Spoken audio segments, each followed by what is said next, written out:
परीक्षित से कहा कि हे परीक्षित, ये अमृत कुंभ है, इसमें से तुम अमृत पी लो और ये कथा अमृत हमें दे दो। सौदा करने के लिए आए थे, क्या कहा? ये अमृत ले लो और ये कथा अमृत हमें दे दो।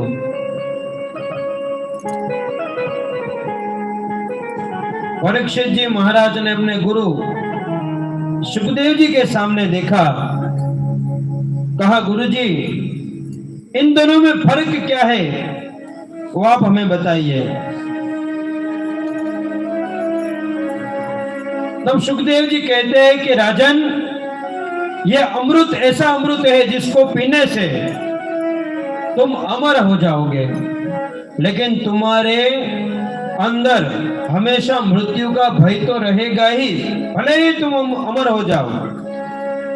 लेकिन ये कथा अमृत ऐसा अमृत है जिससे तुम्हारी मृत्यु होगी, वो निश्चिंत है, लेकिन मृत्यु का जो भय है वो समाप्त हो जाएगा, तुम अभय हो जाओगे। हे राजन, ये अमृत है, वो कांच है, और ये कथा अमृत है, ये मणि है। अब तुम्हें सोचना है कि कांच बड़ा या मणि बड़ी। परीक्षित जी महाराज तुरंत समझ गए और देवताओं को कहा कि अगर आप यहाँ पर सौदा करने के लिए आए तो मुझे ये बिल्कुल भी मंजूर, ये आपका कांच है और हमारे गुरुजी द्वारा जो ये वाणी सुनाई जा रही है वो मणि है। कांच और मणि की कोई तुलना नहीं है, इसलिए मैं अनुरोध करता हूँ आपसे कि मुझे शांतितया ये कथा सुनने दीजिए। तो इस बात से यह साबित होता है कि वास्तव में कथा कोई कथा नहीं है, ये अमृत ही है जो व्यक्ति के मृत्यु को मंगलमय बनाती है, जो व्यक्ति के मृत्यु का भय समाप्त कर देती है।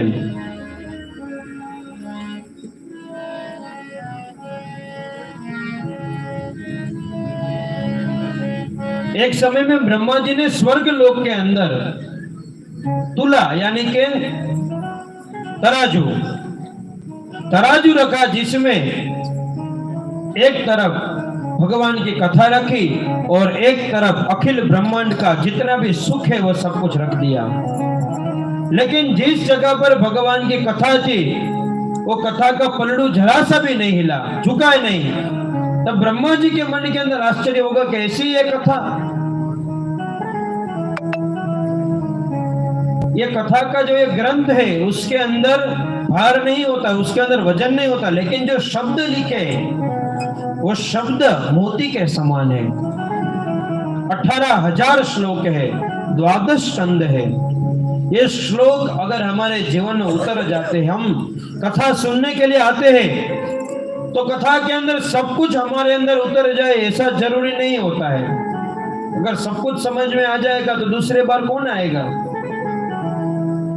लेकिन यहाँ से अगर 5 शब्द भी अगर जीवन में उतर जाते हो, यहाँ से अगर 5 बातें भी अगर आप अपने जीवन में उतार देते हैं, अपने जीवन के अंदर उतारने के बाद उसका अनुसरण करने लगते हैं, तो वास्तव में जो आप यहाँ पर कथा सुनने के लिए आते हैं, जो आयोजक करते हैं, वो आयोजन सिद्ध हो जाता है। इसलिए जब भी हम कथा में जाए तो वहां से कुछ ना कुछ लेकर जाना चाहिए। आप यहाँ क्या लेकर आते हो महत्व की बात नहीं है। आप फूल लाते हो, फल लाते हो, प्रसाद लाते हो, साथ सामान लाते हो, वो महत्व की बात नहीं है। भगवान को वो नहीं चाहिए। आप यहाँ से क्या लेकर जाते ये महत्व की बात है।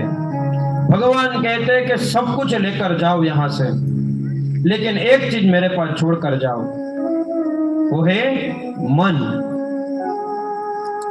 यहाँ पर फूल चढ़ाते हैं व्यासपीठ पे, भगवान के पास फल चढ़ाते, प्रसाद चढ़ाते, सब कुछ चढ़ाते, लेकिन व्यक्ति कभी भी अपना मन अर्पित नहीं करता है भगवान को। जिस दिन हम अपना मन भगवान को अर्पित कर देंगे उस दिन वास्तव में हमारी कथा, ये जो श्रवण करने का उद्देश्य होता है वो सिद्ध हो जाता है।